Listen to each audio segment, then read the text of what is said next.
नमस्कार दोस्तों, स्वागत है आपका अपना यूट्यूब चैनल जेके मैट्रिक पे। और जैसा कि आप लोगों को मालूम है कि मैं जसवंत कुमार आप लोगों को आप लोगों की तैयारी कराने के लिए बीच बीच में मिक्स क्वेश्चन लाता रहता हूं।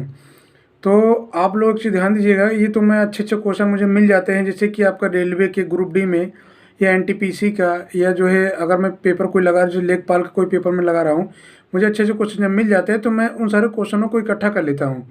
और ये सारे क्वेश्चन वो हैं जो बार बार पेपर में रिपीट होते रहते हैं। तो वो सारे क्वेश्चन आप लोग लगाया करा करो, और वो सारे क्वेश्चन को मैं यहाँ पे आप लोगों को हल करा दे रहा हूँ। और एक चीज़ और, कि जो विद्यार्थी हमारा ये वीडियो देख रहे हैं, और जैसे कि बहुत सारे बच्चे जुड़े हुए हैं इस चैनल के माध्यम से, तो जो भी विद्यार्थी इस वीडियो को देख रहे हैं, अगर किसी विद्यार्थी को ऐसा लगता है कि मान लीजिए कि कोई ऐसा विद्यार्थी है जिसका कोई सब्जेक्ट मैथ में, जैसे मान लीजिए कि साधारण ब्याज हो गया, टाइम एंड वर्क हो गया, या नंबर सिस्टम हो गया, एलसीएम एचसीएफ, तो जो भी मैथ में अगर आपको दिक्कत हो, आप लोग हमें कमेंट में बता दिए, अगर सर इस टॉपिक पर वीडियो बना दीजिए, तो मैं आपको उस टॉपिक वीडियो बना के भेज दूँगा। और ऐसा नहीं है कि मैं आपको बहुत ही विस्तृत में बताऊंगा, सारे वीडियो आपको बहुत शॉर्ट में होंगे और अच्छे क्वेश्चन होंगे और ट्रिक के द्वारा होंगे। तो जैसा कि अभी कमेंट में एक आपके ही चैनल के माध्यम से जुड़ा हुआ विद्यार्थी, नाम उनका विकास, तो उन्होंने कहा था कि सर मुझे एलसीएम और एचसीएफ पे वीडियो बना दीजिए। तो मैं उन्हें आज तो नहीं, कल से मैं एलसीएम और एचसीएफ का वीडियो अपलोड कर दूंगा। तो चलिए ठीक है दोस्तों, और आते हैं हम लोग क्वेश्चन पे। देखिए आज का आपका पहला क्वेश्चन है, कह रहा है यदि 4 तारीख 8वां महीना 2017 को शुक्रवार है, तब 61 दिनों के बाद कौन सा दिन होगा। मतलब 61 दिन के बाद कौन सा दिन होगा हमें नहीं मालूम है। तो क्या करेंगे समझिए, आप 7 से 61 में भाग दे दीजिए। क्या करेंगे, 7 में 61 से भाग दे दीजिए, तो 7 8 56, आप 56 आ गया। आप घटा दीजिए, तो जब आप यहाँ पर घटाएंगे तो यहाँ 5 आ जाएगा। कितना आ जाएगा, 5 आ जाएगा। अब यहाँ पर कह रहा है कि अब शुक्रवार में 5 जोड़ दीजिए। क्या करेंगे, अब शुक्रवार में आप 5 ऐड कर दीजिए। अब जब शुक्रवार में जोड़ेंगे तो ध्यान दीजिएगा, जैसे कि आपने शुक्रवार में 1 जोड़ा तो आ गया शनिवार। आपने अब फिर तारीख आ गई आपके शनिवार हो गया। शनिवार में फिर आप 1 जोड़ेंगे तो आ जाएगा आपका रविवार आ जाएगा। रविवार में 1 जोड़ेंगे तो सोमवार आ जाएगा। सोमवार में 1 जोड़ेंगे तो मंगल आ जाएगा, और मंगल में 1 जोड़ेंगे तो बुध आ जाएगा। तो ध्यान दीजिएगा, यहाँ पे हमें 5 जोड़ना था, हमने 5 जोड़ दिया, तो 1 2 3 4 5। लेकिन यहाँ शब्द कह रहा है कि 61 दिनों के बाद कौन सा दिन होगा। मतलब 61 दिनों के बाद मतलब बुध के बाद कौन सा दिन होगा। तो बुध के बाद क्या हो जाएगा, आपका बृहस्पतिवार हो जाएगा। क्या हो जाएगा, बृहस्पतिवार हो जाएगा। तो यही आपको क्या हो जाएगा, आंसर हो जाएगा। यहाँ पे जो कह रहा था कि शुक्र तो तब 61 दिनों के बाद कौन सा दिन होगा, तो आपका 61 दिन के बाद कौन सा दिन होगा, बृहस्पतिवार होगा। आपका अगला क्वेश्चन है, देखिए दिया है, दिए गए चित्र में ए बी समानांतर है सी डी के। जो ए और बी है समानांतर किसके है, सी और डी के समानांतर हैं। तो यहाँ पूछ रहा है y माइनस एक्स का मान क्या होगा। क्या पूछ रहा है, y माइनस एक्स का मान क्या होगा। चलिए इसको लगाते हैं हम लोग। ध्यान दीजिए कि आप लोगों को मालूम है कि एक जो सरल रेखा होती है, उस पर आपका 180 डिग्री कोण बनता है। कितने डिग्री कोण बनता है, 180 डिग्री कोण बनता है। तो यहाँ पर अगर ध्यान दीजिए तो एक ये सरल रेखा बन रही है आपकी, और सरल रेखा पे यहाँ कितने डिग्री कोण है, 110 डिग्री कोण है।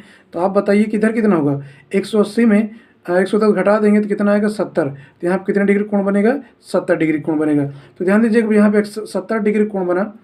तो अब यहाँ पे x, अब ये जो x है, अगर आप यहाँ पे देखिए 110 डिग्री यहाँ कोण बना हुआ है, ये आपका 70 का बन गया। तो ये भी x का मान क्या हो जाएगा, क्योंकि ये कोण एकांतर कोण है और एक दूसरे के बराबर है। तो x की वैल्यू कितनी मिल गई आपको, x की वैल्यू मिल गई आपको 70 मिल गई। कितनी मिल गई, 70, क्योंकि ये जो कोण है ना इस x के बराबर होगा। जब यहाँ 70 हो गया, अगर आपसे इसका कोण पूछे तो 110 हो जाएगा। फिर आगे देखिए, ये x की वैल्यू हमें मिल गई 70। हमें अब y की वैल्यू पता कर लेते हैं। यहाँ देखिए, ये जो y है, ये जो वैल्यू है, ये आपका जो दिख रहा है, आपका ये जो कोण आपको दिख रहा है, यहाँ पे आपका 120 है, और एक सरल रेखा पे कितने डिग्री कोण होता है, 180 का होता है। तो अब ये बताइए कितना हो जाएगा। तो ये बताएंगे कितना हो जाएगा, 60 डिग्री हो जाएगा। जब ये 60 हो जाएगा तो ये कितना हो जाएगा, ये भी आपका 60 हो जाएगा। तो मतलब y की भी वैल्यू हमें क्या मिल गई, 60 मिल गई। और पूछ रहा है क्या, y माइनस एक्स। तो y की वैल्यू कितना मिला है आपको, y माइनस एक्स। तो आप घटा देंगे 70 में से 60 घटा देंगे तो आ जाएगा कितना, 10। लेकिन अगर यहाँ इस तरह घटाएंगे y की वैल्यू 60 और 60 में अगर आप 70 घटाएंगे तो माइनस में आ जाएगा, लेकिन माइनस में कोण नहीं होता है, इसलिए जो है आपका क्या आंसर आ जाएगा, 10 डिग्री आपका आंसर आ जाएगा। या जो इससे आप एक मेथड और लगा सकते हैं। देखिए जैसे कि यहाँ पे दिया है, कितना दिया है, 110 दिया है। तो जब 110 दिया है तो ये भी कोण कितना हो जाएगा आपका, 110 हो जाएगा, ये भी 110 हो जाएगा। जब ये कोण 110 हो जाएगा तो ये y की वैल्यू कितनी आ जाएगी, 70 आ जाएगी। तो यहाँ पे y की वैल्यू कितनी मिल जाएगी हमें, आप यहाँ देखिए y की वैल्यू में कितना मिल गई, 70 मिल गई। इससे ये आपका काफ़ी परफेक्ट होगा, ये आपका तरीका सही है। तो जब यहाँ पे 110 हो गया, 110 हो गया तो ये y की वैल्यू हमें कितनी मिल गई, क्योंकि 110 में अगर हम 70 जोड़ेंगे तभी तो 180 होगा, और एक सरल रेखा कितने डिग्री कोण होता है, 180 का होता है। अब यहाँ देखिए y की वैल्यू 70 मिल गई, हम x निकाल लेते हैं। जब ये कोण हमें नहीं मालूम है, लेकिन ये कोण हमें पता है, ये कोण हमें 120 दिया है, तो ये भी कोण कितना हो जाएगा, 120 डिग्री हो जाएगा। जब ये 120 हो जाएगा तो 120 में हम कितना जोड़ देंगे, 180 हो जाए तो बताएंगे 60। तो x वैल्यू क्या मिल जाएगी हमें, 60 मिल जाएगी। तो x वैल्यू कितना मिल गया, 60। और ये पूछ रहा है y माइनस एक्स, तो y वैल्यू कितना मिला, 70 और माइनस 60 करेंगे तो आंसर कितना आ जाएगा, 10 डिग्री आ जाएगा। ठीक है दोस्तों, चलिए अगला क्वेश्चन लगाते हैं। आप अगला क्वेश्चन है, यदि किसी दुकानदार को एक वस्तु को 390 रुपये पर बेचने पर 20% का लाभ होता है। जब 390 रुपये का बेचता है तो कितने का लाभ होता है, 20% का लाभ होता है। तो वस्तु का क्रय मूल्य बताइए। 20% लाभ होता है मतलब 100 की वस्तु कितने में बेच रहा है, वो 120% का बेच रहा है। और 120% बराबर कितना दिया है, 390 दिया है। तो 1% निकाल लीजिए, तो 390 बटा क्या, 120। क्रय मूल्य पूछ रहा है, 100 से गुणा कर दीजिए। 20 पंजे 20 छक्का 120 और 20 पंजे 100, 6 काट दीजिए, 6 छंग 36, 6 पंजे 30, गुणा कर लीजिए। 5 25 की 5 हासिल 2, 5 छंग 30, 2 32। तो क्रय मूल्य कितना है, 325 रुपया है। आप अगला क्वेश्चन है, यदि किसी कस्बे की जनसंख्या 60,000 है, मतलब कोई कस्बा है वहाँ की जनसंख्या कितनी, 60,000 से बढ़कर 65,000 हो जाती है, तो जनसंख्या में वृद्धि प्रतिशत बताना है। ध्यान दीजिए कि जनसंख्या कितनी थी, 60,000 थी, अब बढ़ के कितना हो गई, 65,000 हो गई। तो आप बताएं कितनी की वृद्धि हुई, 5,000 की वृद्धि हो गई। 5,000 की जो वृद्धि हुई किस पर हुई, 60,000 पर हुई। 60,000 लिख दीजिए, अगुणते क्या कर दीजिए, 100। और वृद्धि है तो प्रतिशत वृद्धि हम निकाल रहे हैं, यहाँ लिख दीजिए प्रतिशत वृद्धि। तो देखिए 1 2 3 4, 1 2 3 4, 2 3 6 और यहाँ 25 का आधा, 50 का आधा 25, तो 25 बटा 3 आ गया। तो आप भाग देंगे, 3 8 24, 1 बटा 3। तो आप बताएंगे उसको प्रतिशत वृद्धि कितनी हो गई, 8 सही 1 बटा 3 प्रतिशत क्या हो गई, वृद्धि हो गई। आपका अगला क्वेश्चन है, 40 व्यक्ति 30 दिनों में 200 किलोग्राम चावल खाते हैं। ध्यान दीजिएगा, समझिए, ध्यान दीजिएगा। इसका लगाने का तरीका यह है कि इधर हमेशा आप रुपया रखा करेंगे, रुपया रखिए, या काम, जो भी काम हुआ हो उसको रखिए आप, तो आपका आंसर आ जाएगा। देखिए 40 व्यक्ति यहाँ रख दीजिए, 40 व्यक्ति 30 दिन में 200 किलोग्राम चावल खाते हैं। तो कितने किलोग्राम खाते हैं, 200। तो यहाँ कितना रख दीजिए, 200 किलोग्राम चावल खाते हैं। तो कितने दिनों में, दिन पूछ रहा नहीं मालूम, कितने दिनों में 30 व्यक्ति 500 किलोग्राम चावल खाएंगे। मतलब काम क्या है, चावल खाने का। देखिए 2 से 2 जीरो कट गया, 5 छंग 30 हो गया, 6 पंजे 30 हो गया, 2 से काटा यहाँ 20 हो गया, और 20 पंजे 100 हो गया। तो आंसर कितना आ गया आपका, 100 आ गया। तो कह रहे हैं तो व्यक्ति 500 किलोग्राम चावल खाएगा, कई दिन में खाएगा, 100 दिन में खाएगा। आपका अगला क्वेश्चन है, एक समचतुर्भुज के विकर्णों की लंबाई 16 सेंटीमीटर है, 16 सेंटीमीटर तथा 12 सेंटीमीटर है। समचतुर्भुज की भुजा बताना है। क्या बताना है, समचतुर्भुज की भुजा। देखिए समचतुर्भुज का पहले फिगर बनाइए। समचतुर्भुज ये कहता है कि उसका प्रत्येक कोण 90 डिग्री नहीं होता है, ठीक है। कुछ फिगर ऐसे बनेगा। तो एक चतुर्भुज के विकर्ण की लंबाई, मतलब विकर्ण ये होता है, ये क्या है आपका, विकर्ण है। विकर्ण की लंबाई कितना दिया है, 16 दिया है, और कितना दिया है, 12 दिया है। अच्छा दिमाग लगाइए कि अगर यहाँ से यहाँ तक मान लीजिए ए है, ये बी है, ये सी है, ये डी है। अगर ए और सी की मान लीजिए लंबाई कितना दिया, 16 सेंटीमीटर दिया है, यहाँ से यहाँ तक 16 दिया है, तो आप बताइए आधा कितना होगा। यहाँ से यहाँ तक अगर ए ओ बिंदु अगर ए और से पूछे तो आप बताएंगे कितना 8 होगा, और फिर 8 इधर भी हो जाएगा। अगर बी और सी टोटल आपका 12 है तो आधा यहाँ से यहाँ तक कितना हो जाएगा, क्या बताएंगे आप, 6 हो जाएगा, और 6 इधर हो जाएगा। तो आपको भुजा बतानी, क्या बतानी, भुजा। देखिए आपको यहाँ पे एक त्रिभुज बन गई, ये देखिए त्रिभुज। और त्रिभुज में अगर आपको 2 भुजाएं पता है तो तीसरी की भुजा निकालने का तरीका क्या है, कर्ण का वर्ग बराबर लंब का स्क्वायर प्लस आधार के स्क्वायर।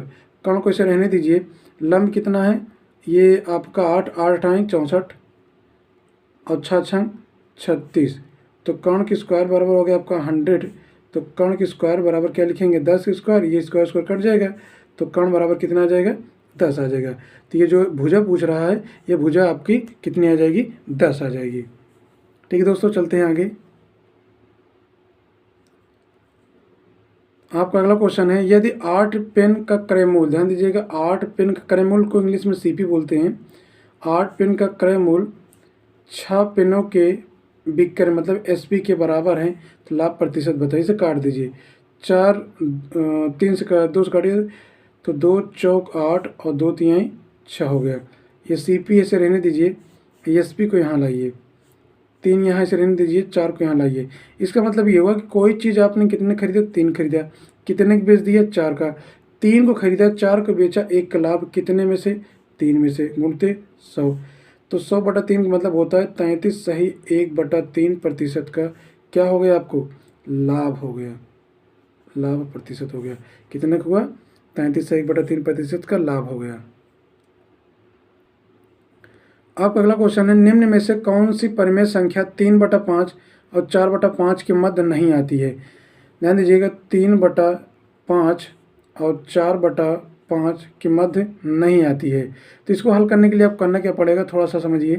5 को 3 में भाग दे दीजिए, क्या करेंगे, 5 को 3 में भाग दे दीजिएगा, तो भाग नहीं जाएगा, दशमलव के 0 बढ़ जाएगा, और 5 छः कितना हो जाएगा, 30 हो जाएगा। तो ये कट जाएगा, यहाँ 6 आ जाएगा। ठीक, इसको आप 0.60 भी लिख सकते हैं, तो मैंने यहाँ लिख दिया 0.60।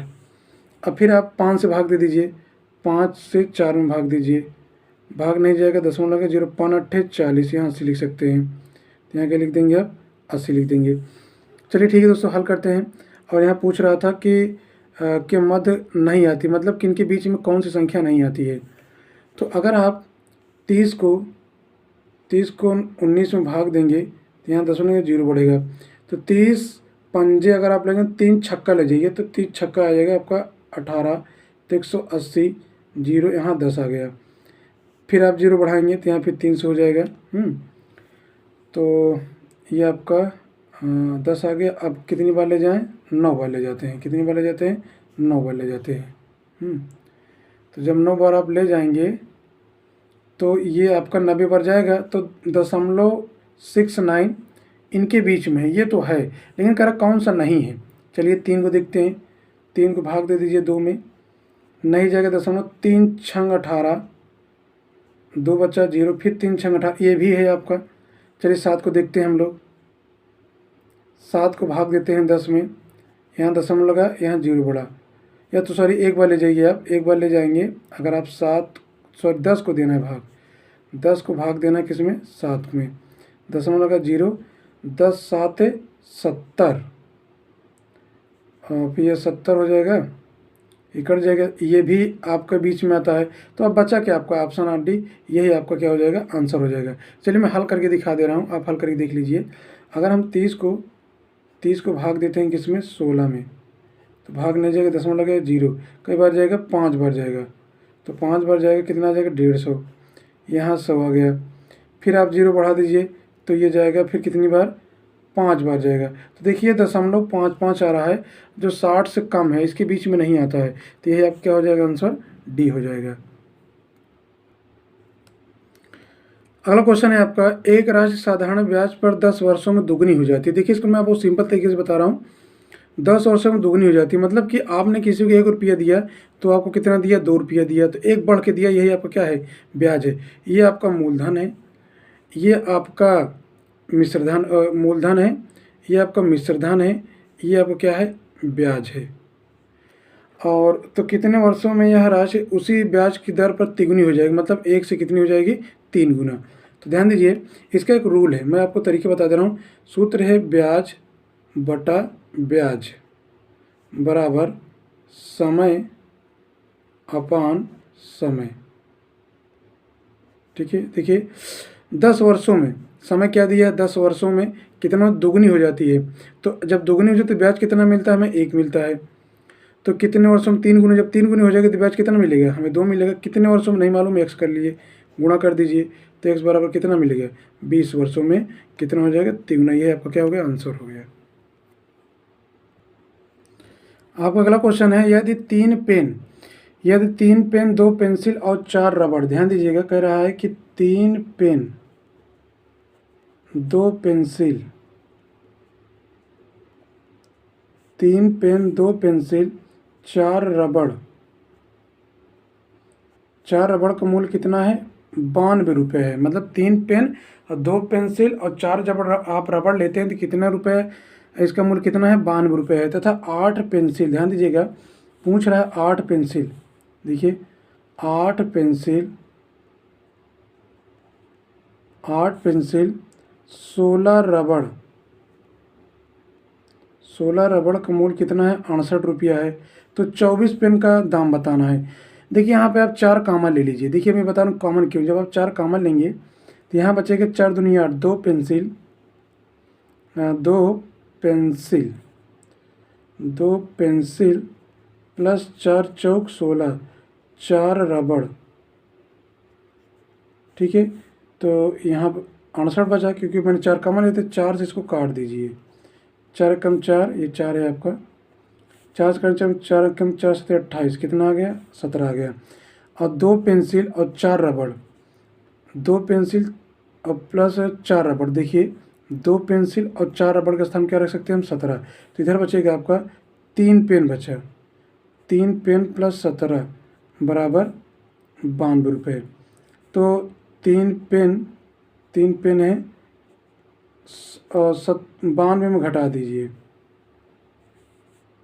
देखिए अब घटाएंगे जब, यहाँ देखिए, तो 3 पेन का आ जाएगा दाम 3, चलिए PN पेन, 3 पेन का दाम आ जाएगा, यहाँ आ गया 5 5 8, कितना आ गया, 75 आ गया। 3 से काट दीजिए, तो 1 पेन का दाम आ गया कितना, 1 पेन का दाम आ गया 3 के 3 3 6 3 5 15, 1 पेन का दाम आ गया 24 रुपया। तो बताइए 24 पेन का दाम क्या होगा, 24 से गुणा कर दीजिए, और 24 आप गुणा कर दीजिए तो 25 चौका आपका, देखिए गुणा मैं यहाँ कर दे रहा हूँ, 25 चौका 100 हो गया, यहाँ 100 लिख दीजिए, और 25 दूना 50, 25 चौका 100 और बचा आपका 10, 25 दूना 50, 50 10 60, तो कितना आ गया, 24 पेनों का दाम कितना आ गया, 600 रुपया आ गया। कितना आ गया, 600 रुपया आ गया। ये आपका आंसर हो जाएगा। आपका अगला क्वेश्चन है, यदि किसी आयताकार भूखंड की लंबाई और चौड़ाई में क्रमशः 50% तथा 20% की वृद्धि कर दी जाए। देखिए आपको मालूम है कि आयत का क्षेत्रफल होता है, आयत का क्षेत्रफल होता है लंबाई गुणे चौड़ाई। क्या होता है, लंबाई गुणे चौड़ाई। तो बताइए कि अगर हम लंबाई 10 मान लीजिए, चौड़ाई 10 मान लीजिए, तो इसका क्षेत्रफल कितना हो जाएगा, 100 वर्ग मीटर आ जाएगा। अब हुआ क्या कि 50% की वृद्धि, तो 10 का 50% 5 होता है, तो यहाँ 15 हो गया। अब 20% 10 का 20% 2 होता है, ये हो गया 12, तो 15 दूनी 30, 15 का 15 3 18, कितने की वृद्धि हो गई, 180 हो गई। तो यहाँ पर तो इसका क्षेत्रफल कितना गुना बढ़ जाएगा, प्रतिशत नहीं पूछा, कितना गुना बढ़ जाएगा। ठीक है दोस्तों, पहले था कितना, पहले था आपका 100, पहले था आपका 100, तो ये जो आपका बढ़ गया 100 से 180 हो गया, कितना बढ़ा, ध्यान दीजिएगा, कितना बढ़ा, 180 बढ़ा, कितने में से बढ़ा, 100 में से बढ़ा। अब इसे काट दीजिए, 20 पंजे 20 नवैया, तो आप बताएंगे कितना आपका आंसर हो गया, 9/5 आपका आंसर हो जाएगा। या आप इसके वैसे भी लिख सकते हैं, 5 एकम 5 और 4/5, गुना बढ़ गया, गुना बढ़ गया। ठीक है दोस्तों, ये आपका क्या हो जाएगा, आंसर हो जाएगा। आपका अगला क्वेश्चन है, कह रहा है यदि 1² प्लस 2² बराबर दिया है 9² बराबर 285, इसका वैल्यू इतना दे दिया है और इसकी वैल्यू पूछ रहा है। चलिए इसको लगाते हैं हम लोग, कैसे लगाएंगे समझिए। यहाँ दिया है 0.11 का वर्ग प्लस 0.22 का वर्ग, फिर प्लस करते करते डैश डैश जाएगा आपका 0.99 का वर्ग कर देंगे। तो यहाँ पे आप काम कीजिए, इसको ऐसे भी लिख सकते हैं, 11/100 लिख दीजिए का होल स्क्वायर प्लस 22/100 लिख दीजिए का whole square plus dash dash dash 99/100 का होल स्क्वायर। यहाँ पर आप 11 ऐसा कीजिए 11/100 क्या ले लीजिए, आप स्क्वायर को कामा ले लीजिए। क्या करेंगे आप, कामा ले लीजिए। तो देखिए आपका अंदर बचेगा क्या, जब कामा ले लेंगे तो 1 का स्क्वायर, फिर 2 का स्क्वायर, फिर इसी तरह करते करते कहाँ तक जाएंगे हम लोग, 9 का स्क्वायर। और आपको मालूम है कि अब देखिए यहाँ पे 11/100 ऐसे आप लिख लीजिए और उसका कितना है, स्क्वायर है, और गुणते 1 का वर्ग प्लस 2 का वर्ग प्लस 9 का वर्ग, अभी ऊपर दिए कितना था 285, यहाँ रख दीजिए 285 रख दीजिए। अब इसको हमें हल करना है। अब इसे 11 का वर्ग कितना होता है, 121 होता है, 121 लिख लीजिए और बटा कितना हो गया, ये हो गया आपका 10,000 और गुणते कितना है 285। इनका गुणा करेंगे, 121 और 285 का गुणा करेंगे तो 34,485 आ जाएगा, 34,485 आ जाएगा। नीचे कितना है आपका 10,000 है।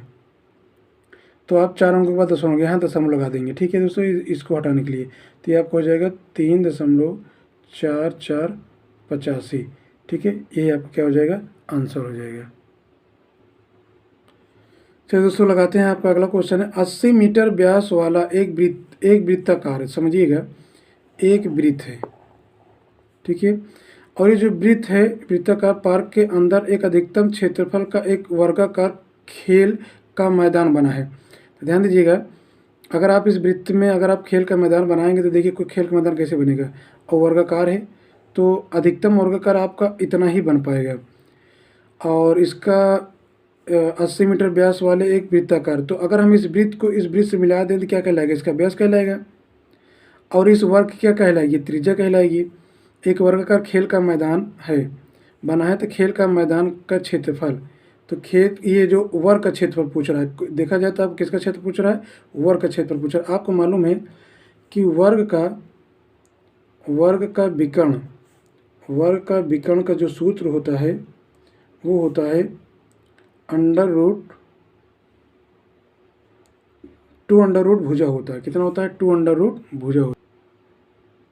तो कितना होता है, भुजा √2 होता है। तो यहाँ भुजा को आप ए लिख सकते हो, कोई दिक्कत नहीं है। अब ये बताइए कि वर्ग का विकर्ण दिया कितना है 80, या ये अगर देखा जाए तो ये वृत्त का व्यास का काम कर रहा है, लेकिन इस वर्ग के लिए विकर्ण का काम कर रहा है। तो आप यहाँ लिखेंगे कितना, 80 बराबर a√2। एक वैसे रहने दीजिए, तो आप ये लिखेंगे 80/√2। ये क्या निकला है आपका, ए निकला है, भुजा निकला है। ठीक दोस्तों, अब यहाँ पूछ रहा है कि एक वर्गाकार खेल का मैदान का बना है, तो खेल के मैदान का क्षेत्रफल क्या होगा। आपको मालूम है कि वर्ग का क्षेत्रफल क्या होता है, वर्ग का क्षेत्रफल होता है भुजा स्क्वायर होता है। तो वर्ग का क्षेत्रफल होता है भुजा स्क्वायर, तो 80/√2 क्या कर देंगे हम, स्क्वायर कर देंगे। देखिए मैं यहाँ हल कर रहा हूँ, तो 80 कितनी बार लिखेंगे हम, 2 बार लिखेंगे। नीचे √2 को कितनी बार लिखेंगे, मतलब कि आपका √2 को भी 2 लिखेंगे, तो ये आ जाएगा 2, ये कट जाएगा, यहाँ आ जाएगा 40, 4 8 32 के 0 2 0। तो ये जो वर्गाकार खेल का मैदान का जो क्षेत्रफल है 3200 वर्ग मीटर आपका आंसर आ जाएगा।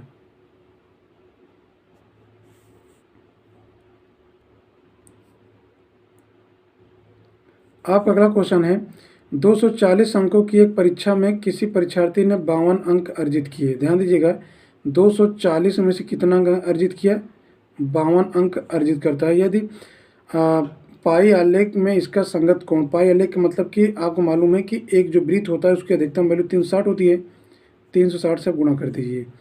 चलिए 6 चौक 24, 6 छंग 36, 0 0 कट गया, 2 दूनी 4, 2 तिहाई 6, फिर 2 काटिए, 2 दूनी 4, 2 छंग 12, गुणा कर लीजिए, 3 छंग 18 और 3 दूना 6 1 7, तो इसका संगत कोण कितना हो जाएगा? 78 डिग्री हो जाएगा। आप अगला क्वेश्चन है, एक बहुभुज के अंतः कोणों का योग 2160 मतलब 2160 डिग्री है, तो बहुभुज की भुजाओं की संख्या पूछ रहा है। देखिए बहुभुज की भुजाओं की संख्या का ध्यान दीजिए, बहुभुज के अंतः कोणों का सूत्र होता है, मैं लिख दे रहा हूँ, बहुभुज के अंतः कोण, बहुभुज के अंतः कोणों का जो सूत्र होता है वो होता है n-2 गुणित 180 होता है। अब बहुभुज के अंतः कोण का योग कितना दिया है? 2160 दिया है। अब ध्यान दीजिएगा, हमें n की वैल्यू निकालना है, तो n-2, अब 180 को चाहें तो आप यहाँ इसके नीचे ला सकते हैं, इसको काट लीजिए, 0 0 कट गया, 9 दूनी 18, 9 दूनी 18, चलो उसका 9 दूनी 18, 9 दूनी 18, 9 चौक 36, 2 से काट दीजिए, कितना आ जाएगा? 12 आ जाएगा। तो आप यहाँ लिखेंगे n-2 बराबर कितना आ गया? 12, तो n बराबर 12 प्लस 2, तो n बराबर कितना आ जाएगा? 14 आ जाएगा। ये क्या है? भुजाओं की संख्या है। तो भुजाओं की संख्या कितनी आ गई? 14 आ गई। तो कितना आ गई? भुजाओं की संख्या 14 आ गई। तो ध्यान दीजिएगा दोस्तों, ये जो मैंने वीडियो बनाया आप लोगों को, जो भी कोई भी विद्यार्थी हो, चाहे रेलवे का हो, चाहे लेखपाल का विद्यार्थी हो, इस वीडियो को आप लोग देखिएगा। और जो है, अगर जो भी विद्यार्थी को जो जिस मैथ के टॉपिक पे अगर आपको वीडियो चाहिए, आप हमें बता दीजिएगा, मैं उस टॉपिक की वीडियो बना दूंगा। ध्यान दीजिएगा, कल मैं आप लोगों को बनाऊंगा। अगर आप लोगों के एक विद्यार्थी का जो रिक्वायरमेंट आया था कि HCF और LCM पे वीडियो बनाया जाए, तो मैं LCM और HCF पे कल वीडियो बना दूंगा। तो ठीक है दोस्तों, आज के लिए इतना ही, और वीडियो में बने रहने के लिए बहुत बहुत धन्यवाद। जय हिंद, जय भारत।